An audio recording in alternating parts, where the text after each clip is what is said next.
I'm Derick Dreher, director of the Rosenbach. I'm here celebrating my 24th Bloomsday this year. This is my son William, who's here celebrating his 8th Bloomsday, and we're here to welcome you to Bloomsday 2020. What else do we want to say, William? Happy Bloomsday. Happy Bloomsday. Stately, plump, Buck Mulligan came from the stairhead, bearing a bowl of lather on which a mirror and a razor lay crossed. A yellow dressing gown, ungirdled, was sustained gently behind him on the mild morning air. He held the bowl aloft and intoned Intruibo ad altare Dei. Halted, he peered down the dark, winding stairs and called out coarsely, "Come up, Kinch! Come up, you fearful Jesuit!" Solemnly, he came forward and mounted the round gun rest. He faced about and blessed gravely thrice the tower, the surrounding land, and the awaking mountains.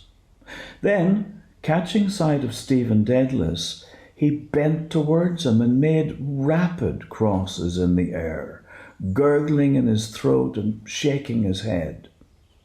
Stephen Dedalus, displeased and sleepy, leaned his arms on the top of the staircase and looked coldly at the shaking, gurgling face that blessed him, equine in its length, and at the light, untonsured hair, grained and hued like pale oak. Buck Mulligan peeped an instant under the mirror and then covered the bowl smartly. "Back to barracks," he said sternly. He added in a preacher's tone, "For this so dearly beloved is the genuine Christine, body and soul and blood and ouns. Slow music, please. Shut your eyes, gents. One moment. A little trouble about those white corpuscles? Silence all." He peered sideways up and gave a long, low whistle of call, then paused a while in rapt attention, his even white teeth glistening here and there with gold points. Christosomos. 2 strong, shrill whistles answered through the calm. "Thanks, old chap," he said briskly. "That will do nicely. Switch off the current, will you?" He skipped off the gun rest and looked gravely at his watcher, gathering about his legs the loose folds of his gown. The plump, shadowed face and sullen, oval jowl recalled a prelate, patron of arts in the Middle Ages. A pleasant smile broke quietly over his lips. "The mockery of it," he said gaily.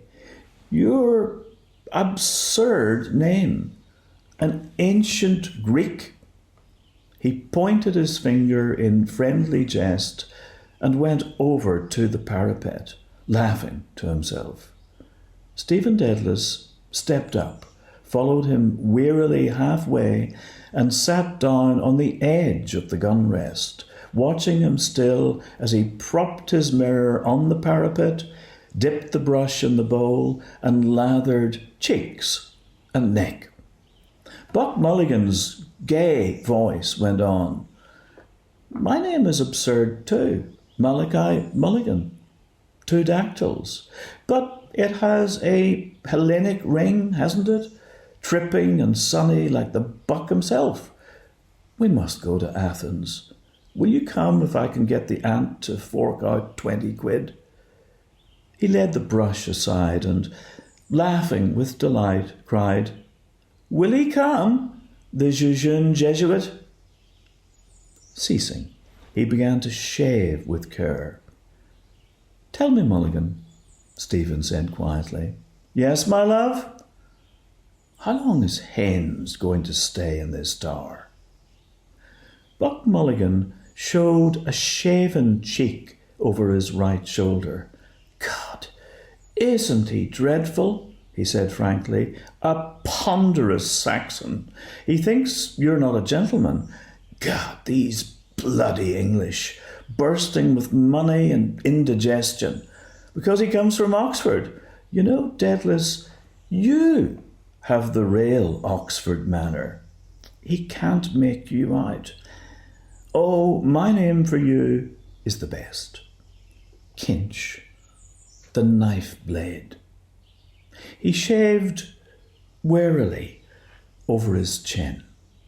He was raving all night about a black panther, Stephen said. Where is his gun case? A woeful lunatic, Mulligan said. Were you in a funk?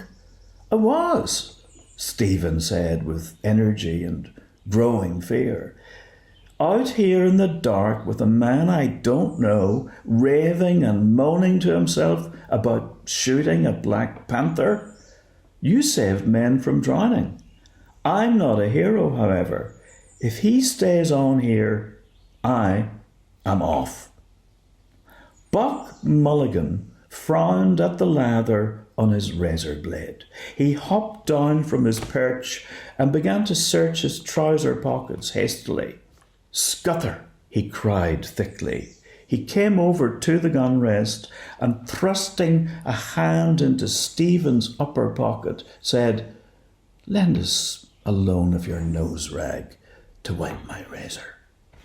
Stephen suffered him to pull out and hold up on show by its corner a dirty, crumpled handkerchief. Buck Mulligan wiped the razor blade neatly.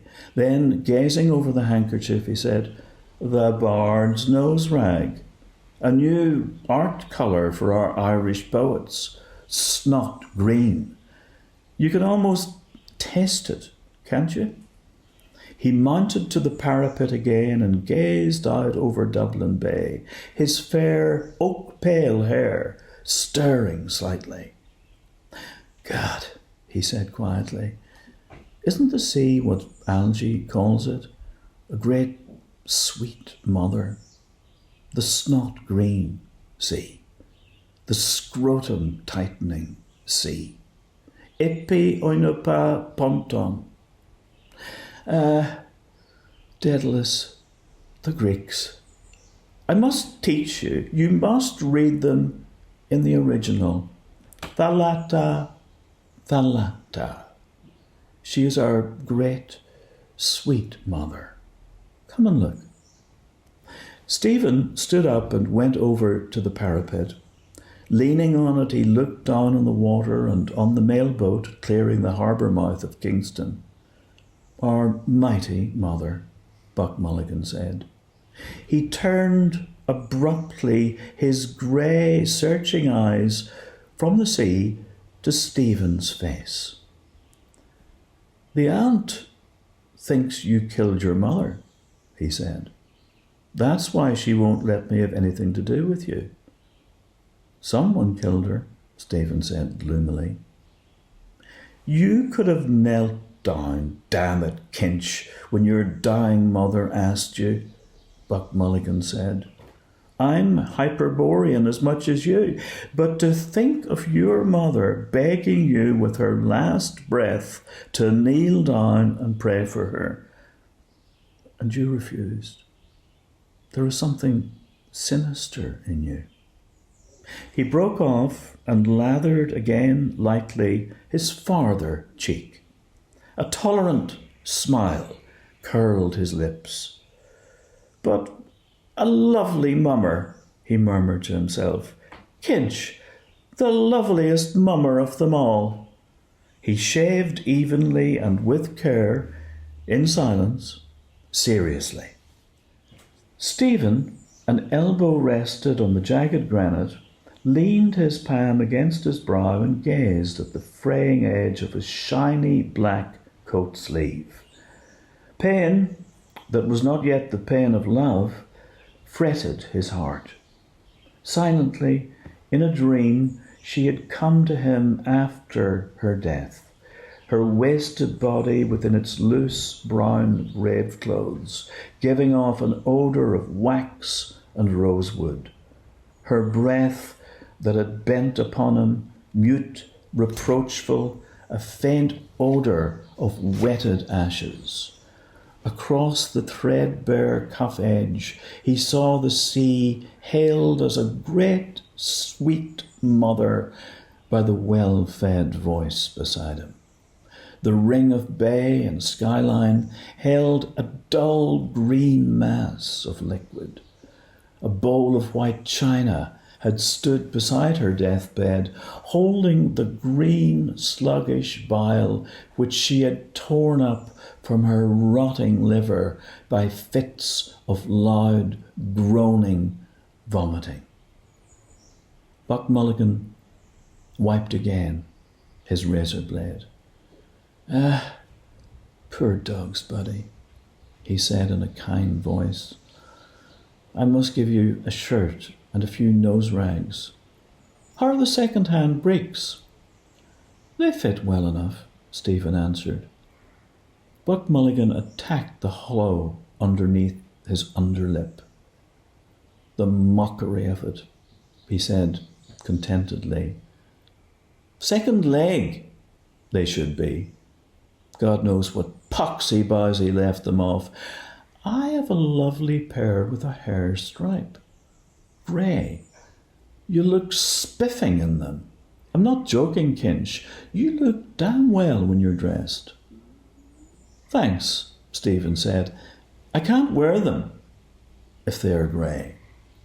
"He can't wear them," Buck Mulligan told his face in the mirror. "Etiquette is etiquette. He kills his mother, but he can't wear grey trousers." Hey everybody, it's Paul Saint-Amour. I'm going to be reading from the Telemachus episode of Ulysses, chapter 1. The scene where the milkwoman visits the Martello Tower. If you have the Gabler edition, it's pages 10 through 14, lines 313 to 493. In the gloomy, domed living room of the tower, Buck Mulligan's gowned form moved briskly to and fro about the hearth, hiding and revealing its yellow glow. Two shafts of soft daylight fell across the flagged floor from the high barbicans, and at the meeting of their rays a cloud of coal smoke and fumes of fried grease floated, turning. "We'll be choked," Buck Mulligan said. "Haynes, open that door, will you?" Stephen laid the shaving bowl on the locker. A tall figure rose from the hammock where it had been sitting, went to the doorway, and pulled open the inner doors. "Have you the key?" a voice asked. "Daedalus has it," Buck Mulligan said. "Janie Mac, I'm choked!" He howled without looking up from the fire. "Kinch!"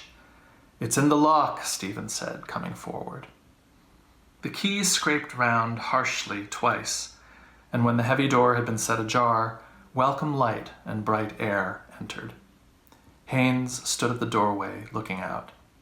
Stephen hailed his upended valise to the table and sat down to wait. Buck Mulligan tossed the fry onto the dish beside him. Then he carried the dish and a large teapot over to the table, set them down heavily, and sighed with relief. "Ugh, I'm melting," he said, as the candle remarked when...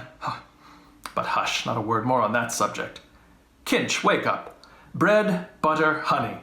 Haynes, come in. The grub is ready. Bless us, O Lord, in these thy gifts. Where's the sugar? Oh, Jay, there's no milk."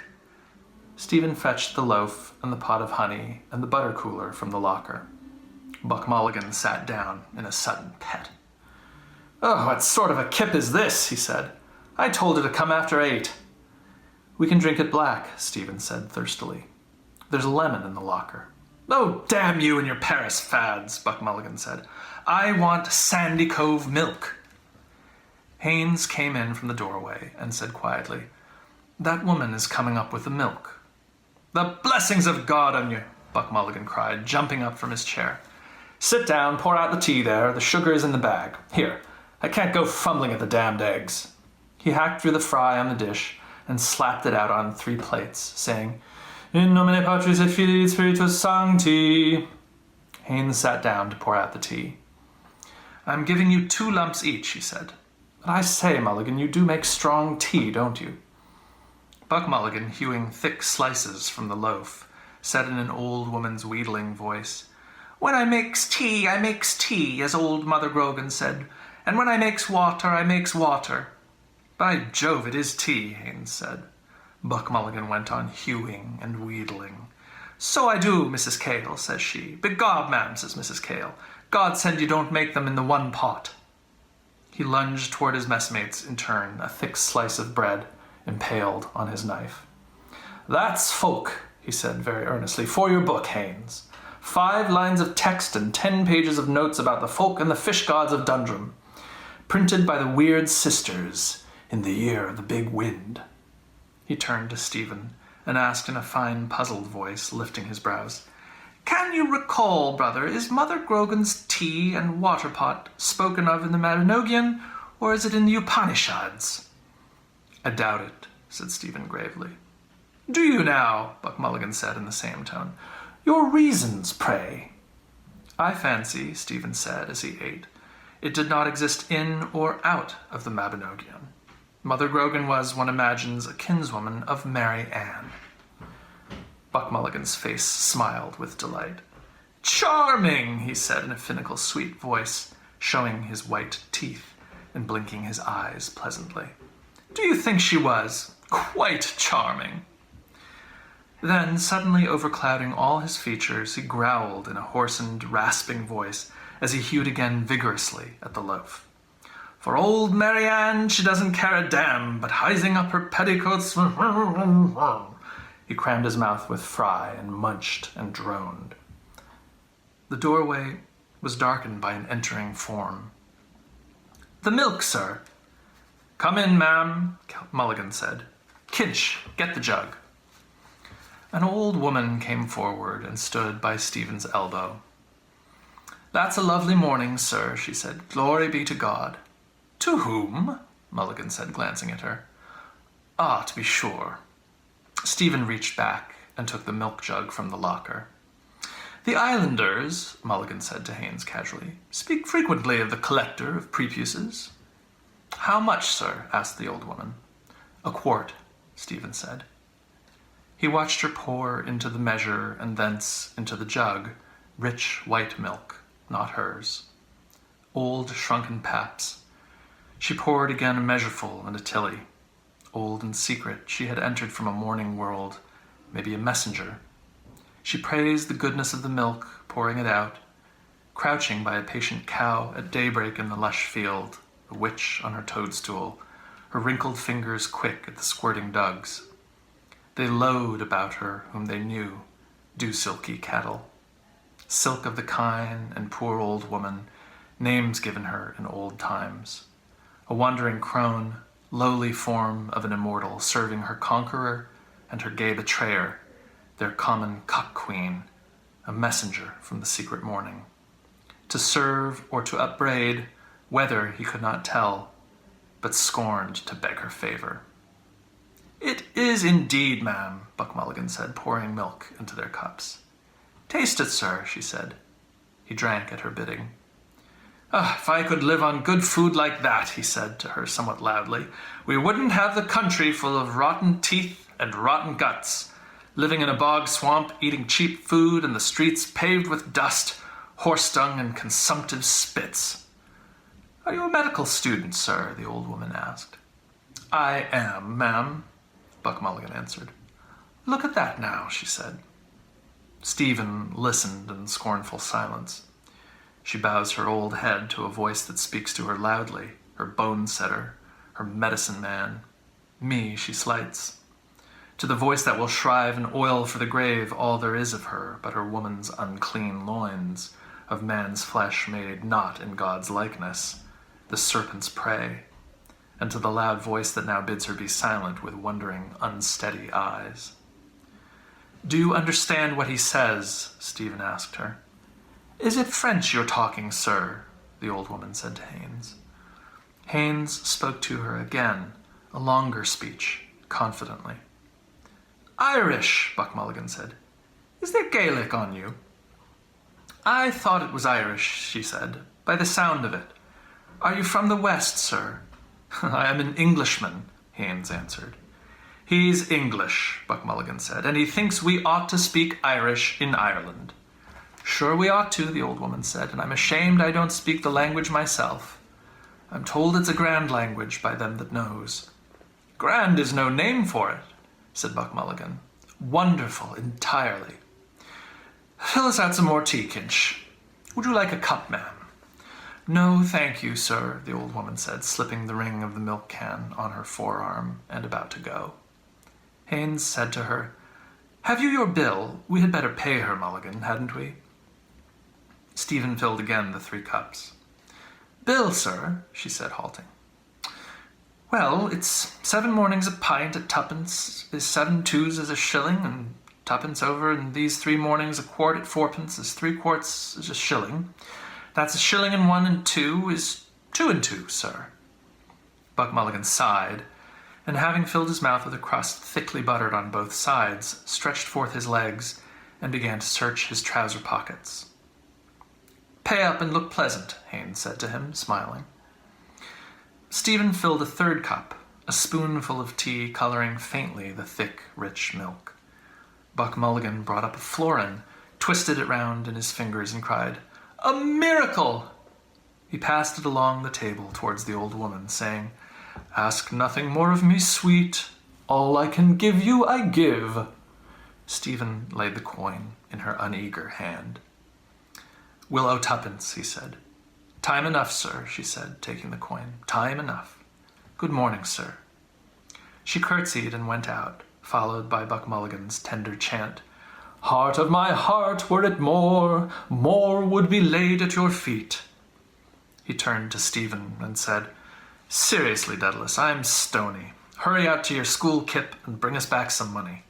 Today the bards must drink and junket. Ireland expects that every man this day will do his duty. That reminds me, Haines said, rising, that I have to visit your National Library today. Our swim first, Buck Mulligan said. He turned to Stephen and asked blandly, Is this the day for your monthly wash, Kinch? Then he said to Haines, The unclean bard makes a point of washing once a month. All Ireland is washed by the Gulf Stream, Stephen said as he let honey trickle over a slice of the loaf. Haines, from the corner where he was knotting easily a scarf about the loose collar of his tennis shirt, spoke, I intend to make a collection of your sayings, if you will let me. Speaking to me, they wash and tub and scrub. Again bite of inwit. Conscience. Yet here's a spot.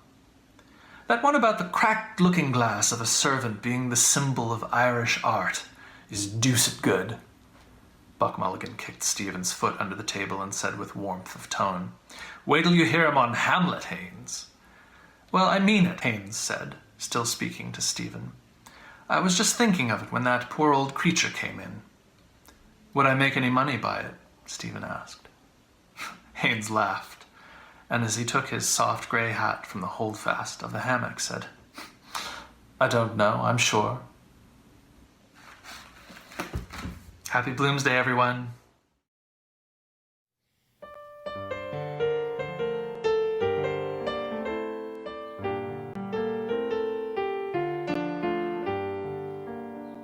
I'm the queerest young fellow that ever you heard. My mother's a Jew and my father's a bird. With Joseph the joiner I cannot agree. So here's to disciples and Calvary. If anyone thinks that I ain't divine, he'll get no free drinks when I'm making the wine. But have to drink water and wish it were plain that I make when the wine becomes water again. Goodbye now, goodbye, right all I said, and tell Dominary I rose from the dead. What's bred in the bone cannot fail me to fly, and all of it's breezy. Goodbye now, goodbye.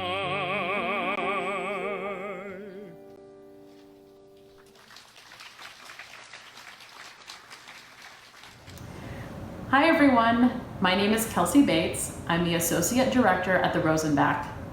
The Rosenbach is a nonprofit museum and library in Center City, Philadelphia. My colleagues and I love sharing content like this with you, both on June 16th and all year round. We rely on support from our members and donors to help us share our world-class collection of literature and history with you. We would appreciate your support today, and if you click on the link below and send us a contribution, we would love to share with you a poster or a sticker with original artwork by artist Rob Barry. Thank you so much for your support, and enjoy the readings. Hi, I'm Lenore Steiner, Vice Chair of the Rosenbach and a devotee of Bloomsday. I first became involved with the Rosenbach about 25 years ago when I joined the Ulysses reading group there. And though I struggled like many with the novel, I sensed the power and greatness and have since reread it many times. I got to know and love the Rosenbach and its collections and to enjoy the outstanding programs that it always offered. Bloomsday, of course, being the standout tradition and a wonderful annual event in our city. 15 years ago, my then fiancé, Perry Lerner, felt that there would be no better place for us to marry than in Dr. R's study, in the presence of James Joyce's manuscript. And we did. And I think the old artificer was smiling that day. I reference the book daily. It just has that effect and that hold on its followers. I hope that this year's celebration, though virtual, will be as thrilling as the trip through Dublin always is, and that we'll all be together again on Delancey Place next year. Happy Bloomsday. Hello to you all from the Rosenbach Museum and Library in beautiful Center City, Philadelphia. I'm Robert Barry, and I'll be reading to you from the second chapter of Ulysses, referred to as Nestor. It's about 183 lines, in which we will find out just what a horrible teacher Stephen Dedalus can be. You, Cochrane, what city sent for him? Tarentum, sir. Very good. Well, there was a battle, sir. Very good. Where? The boy's blank face asked the blank window, fabled by the daughters of memory.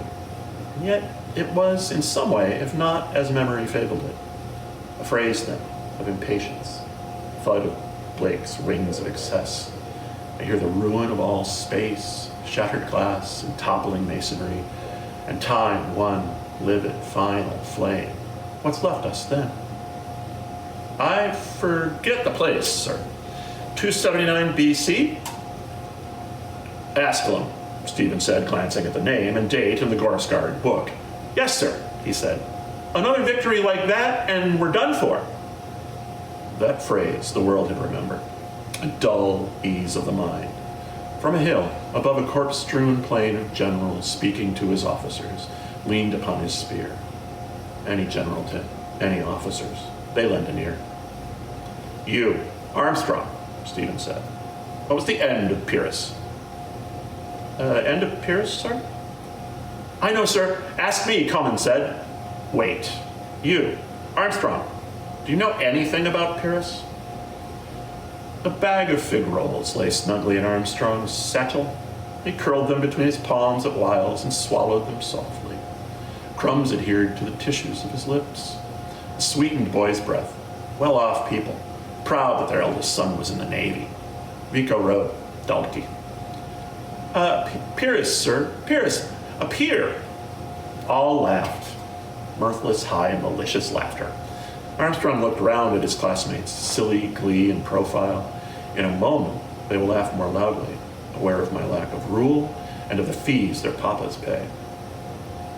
Tell me now, Stephen said, poking the boy's shoulder with the book. What is a pier? A pier, sir? Armstrong said. A thing out in the water, a kind of a bridge. Kingstown Pier, sir. Some laughed again, mirthless but with meaning. Two in the back bench whispered. Yes, they knew. Had never learned nor ever been innocent. All. With envy he watched their faces. Edith, Ethel, Gertie, Lily. Their likes, their breaths too, sweetened with tea and jam, their bracelets tittering in the struggle. Kingstown Pier, Stephen said. Yes, a disappointed bridge. The words troubled their gaze. How, sir? Croman asked. The bridge is across a river. For Haynes' checkbook. No one here to hear. Tonight, deftly amid wild drink and talk, to pierce the polished mail of his mind. What then? A jester at the court of his master, indulged and disesteemed, winning a clement master's praise. Why had they chosen all that part? Not wholly for the smooth caress. For them, too, history was a tale like any other often heard, their land a pawn shop. Had Pyrrhus not fallen by a Bedlam's hand in Argos, or Julius Caesar not been knifed to death, they are not to be thought away. Time has braided them, and fettered they are lodged in the room of infinite possibilities they have ousted. But can those have been possible, seeing that they never were? Or was that only possible, which came to pass? Weave, weaver of the wind. Tell us a story, sir. Oh, do, sir, a ghost story. Where do you begin in this? Stephen asked, opening another book. Weep no more, Croman said. Go on then, Talbot. And the story, sir? After, Stephen said. Go on, Talbot. A swarthy boy opened a book and propped it nimbly under the breastwork of his satchel. He recited jerks of verse with odd glances, the text. Weep no more, woeful shepherds, weep no more, for Lycidas your sorrow is not dead, sunk though he be beneath the watery floor. It must be a movement, then, an actuality of the possible as possible. Aristotle's phrase formed itself within the gabbled verses and floated out into the studious silence of the library of St. Genevieve, where he had read, sheltered from the sins of Paris, night by night. By his elbow, a delicate Siamese combed a handbook of strategy. Fed and feeding brains about me, under glow lamps impaled with faintly beating feelers, and in my mind's darkness, a sloth of the underworld, reluctant, shy of brightness, shifting her dragon's scaly folds. Thought is the thought of thought, tranquil brightness. The soul is, in a manner, all that is. The soul is the form of forms, tranquility, sudden, vast, candescent form of forms. Talbot repeated, through the dear might of him that walked the waves, through the dear might. Turn over, Stephen said quietly. I don't see a thing. What, sir? Talbot asked simply, bending forward. His hand turned the page over. He leaned back and went on again, having just remembered. Of him that walked the waves. Here also these craven hearts, his shadow lies, and on the scoffer's heart and lips, and on mine. It lies upon their eager faces, who offered him a coin of the tribute. To Caesar, what is Caesar's? To God's, what is God's? And to long look from dark eyes, a riddling sentence to be woven and woven on the church's lips. Aye, riddle me, Randy Rowe. My father gave me seeds to sow. Talbot slid his closed book into the satchel. Have I heard all? Stephen asked. Yes, sir. Hockey at 10, sir. Half day, sir. Thursday. Who can answer a riddle? Stephen asked. They bundled their books away, pencils clacking, pages rustling, crowding together. They strapped and buckled their satchels, and all gabbling gaily. A riddle, sir. Oh, ask me, sir. Oh, ask me, sir. A hard one, sir. This is the riddle, Stephen said. The cock crew. The sky was blue. The bells in heaven were striking 11. 'Tis time for this poor soul to go to heaven. What is that? What, sir? Again, sir, we didn't hear. Their eyes grew bigger as their lines were repeated.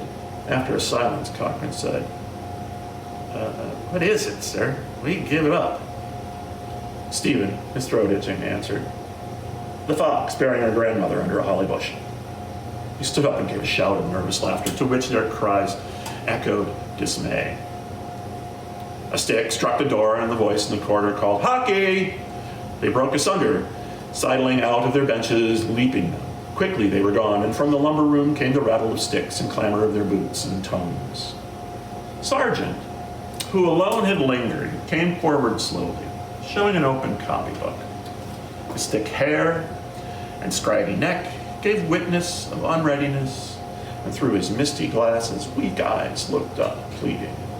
On his cheek, dull and bloodless, a soft stain of ink lay, date-shaped, recent and damp as a snail's bed. He held out his copybook. The word sums was written on the headline. Beneath were sloping figures, and at the foot, a crooked signature with blind loops and a blot. Cyril Sargent, his name and seal. "Mr. Deasy told me to write them out all again," he said, and show them to you, sir." Stephen touched the edge of the book. Futility. "Do you understand how to do them now?" he asked. Numbers 11 to 15, Sargent answered. "Mr. Deasy said I was to copy them off the board, sir." "Can you do them yourself?" Stephen asked. "No, sir." Ugly and futile. Lean neck and thick hair and a stain of ink, the snail's bed. Yet someone had loved him, borne him in her arms and in her heart. But for her, the race of the world would have trampled him underfoot, a squashed, boneless snail. She had loved his weak, watery blood drained from her own. Was that then real? The only true thing in life? His mother's prostrate body, the fiery Columbanus and holy zeal bestrode. She was no more. The trembling skeleton of a twig burnt in the fire an odor of rosewood and wetted ashes.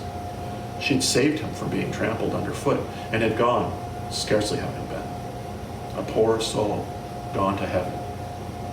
And on a heath, beneath winking stars, a fox, red reek of rapine in his fur, with merciless bright eyes, scraped the earth, listened, scraped up the earth, listened, scraped, scraped.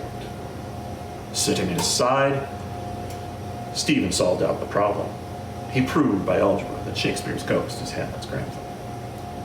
Sargent peered askance through his slanted glasses. Hockey sticks rattled in the lumber room, the hollow knock of a ball and calls from the field. Across the page, the symbols moved in grave Morris, in the mummery of their letters, wearing quaint caps of squares and cubes. Give hands, traverse, about to partner. So imps of fancy of the Moors. Gone too from the world, Averroes and Moses Maimonides, dark men in mien and movement, flashing in their mocking mirrors the obscure soul of the world, a darkness shining in brightness, which brightness could not comprehend. Do you understand now? Can you work the second for yourself? Yes, sir. In long, shaky strokes, Sargent copied the data. Waiting for a word of help, his hand moved faithfully, the unsteady symbols, a faint hue of shame flickering behind his dull skin. Amor matris, subjective and objective genitive. With her weak blood and whey-sour milk, she had fed him and hid from sight of others his swaddling bands. Like him was I, these sloping shoulders, this gracelessness. My childhood bends beside me. Too far for me to lay a hand there once or lightly. Mine is far, and his secret as our eyes. Secrets silent, stony, sit in the dark palaces of both our hearts. Secrets weary of their tyranny, tyrants willing to be dethroned. The sum was done. It is very simple, Stephen said as he stood up. Yes, sir. Thanks, Sargent answered. He dried the page with a sheet of thin blotting paper and carried his copybook back to his bench. You'd better get your stick and go out to the others, Stephen said as he followed towards the door of the boy's graceless form. Yes, sir. In the corridor, his name was heard. Call from the playfield. Sargent! Run on, Stephen said. Mr. Deasy is calling you. Stay safe wherever you are, and a happy Bloomsday to each of you from Philadelphia. Hello, my name is Jim Maynard, and I'm the curator of the poetry collection at the University of Buffalo. On behalf of the UB James Joyce collection, I want to wish the Rosenbach and all of you a very happy Bloomsday. Enjoy. Hello, Joyceans. I am Ted Howell, and I'm going to be reading today from Chapter 2, Nestor, starting with line 289. That reminds me, Mr. Deasy said. You can do me a favor, Mr. Daedalus, with some of your literary friends. I have a letter here for the press. Sit down a moment. I have just to copy the end. He went to the desk near the window, pulled up his chair twice, and read off some words from the sheet on the drum of his typewriter. Sit down. Excuse me, he said over his shoulder. The dictates of common sense. Just a moment. He peered from under his shaggy brows at the manuscript by his elbow and, muttering, began to prod the stiff buttons of the keyboard slowly, sometimes blowing as he screwed up the drum to erase an error. Stephen seated himself noiselessly before the princely presence. Framed around the walls, images of vanished horses stood in homage, their meek heads poised in the air. Lord Hastings' repulse, the Duke of Westminster's Shotover, the Duke of Beaufort's Ceylon, Prix de Paris, 1866. Elfin riders sat them, watchful of a sign. He saw their speeds, back in king's colors, and shouted with the shouts of vanished crowds. Full stop, Mr. Deasy bade his keys, but prompt ventilation of this all-important question, where Cranley led me to get rich quick, hunting his winners among the mud-splashed brakes, amid the balls of bookies on their pitches and reek of the canteen over the motley slutch. Fair rebel, even money the favorite, 10-1 the field. Dicers and thimble riggers, we hurried by after the hoofs, the vying caps and jackets, and past the meat-faced woman, a butcher's dame, nuzzling thirstily her clove of orange. Shouts rang shrill from the boys' playfield and a whirring whistle. Again, a goal.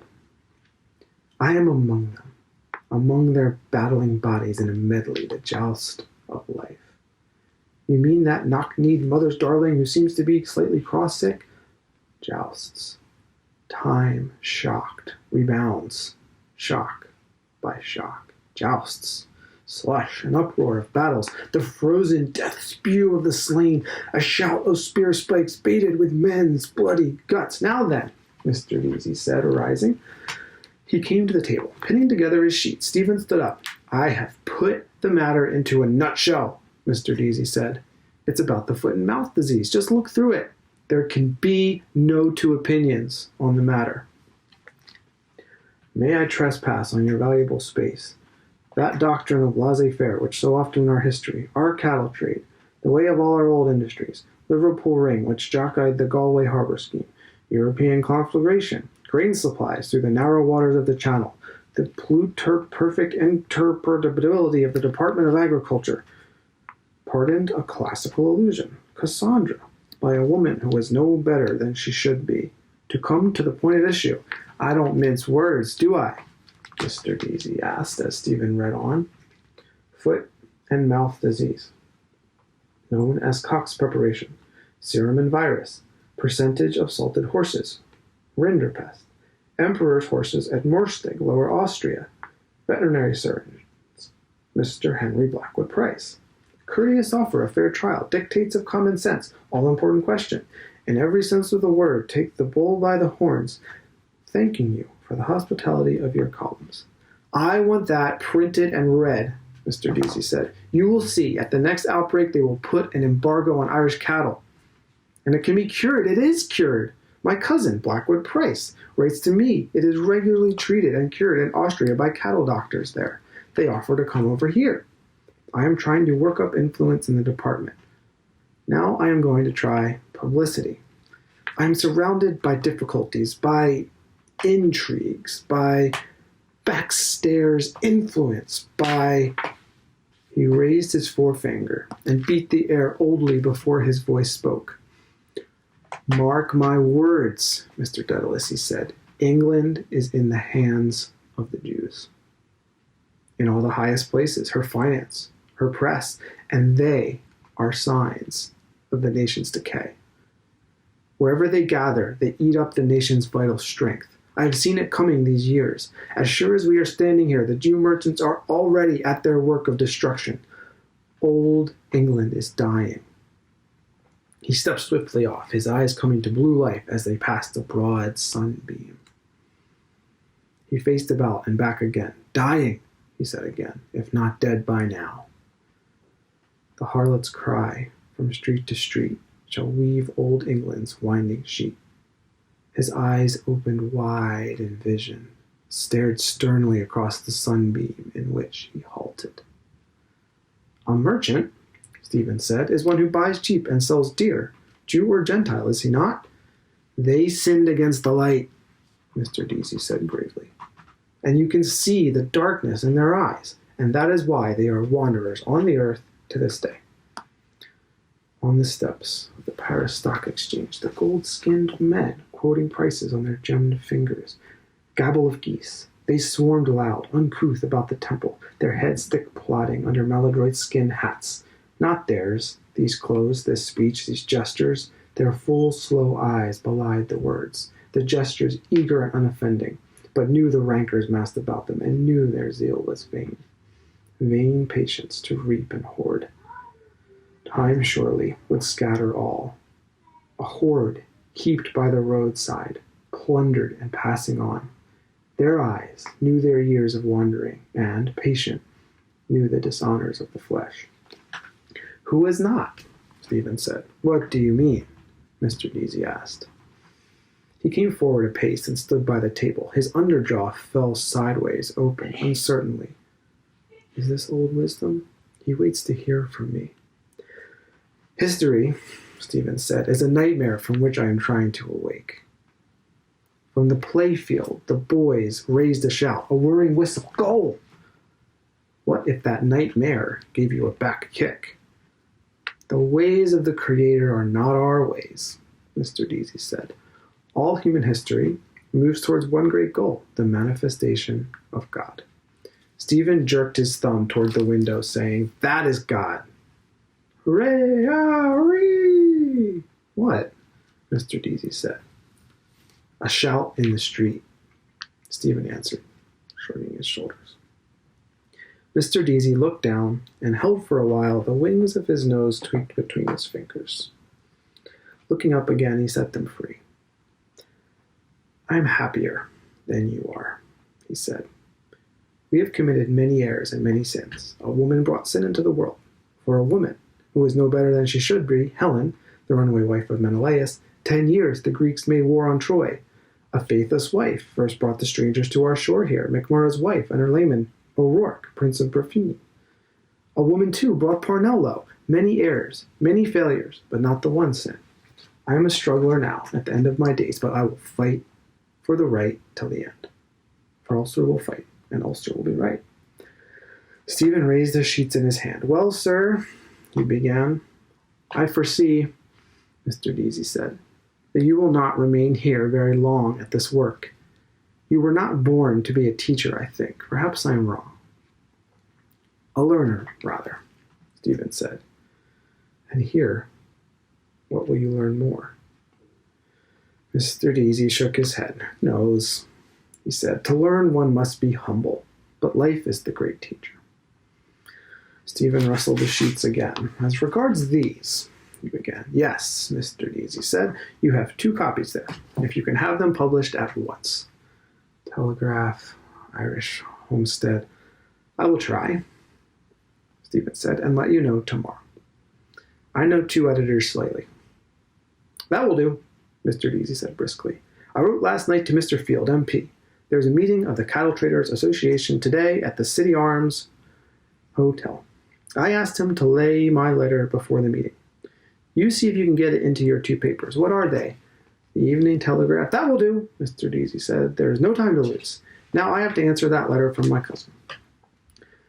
Good morning, sir, Stephen said, putting the sheets in his pocket. Thank you. Not at all, Mr. Deasy said, as he searched the papers on his desk. I like to break a lance with you, old as I am. Good morning, sir, Mr. Stephen said again, bowing to his bent back. He went out by the open porch and down the gravel path under the trees, hearing the cries of voices and crack of sticks from the playfield, the lions couching on the pillars as he passed through the gate, toothless terrors. Still, I will help him in his fight. Mulligan will dub me a new name, the bullock befriending bard. Mr. Daedalus! Running after me. No more letters, I hope. Just one moment.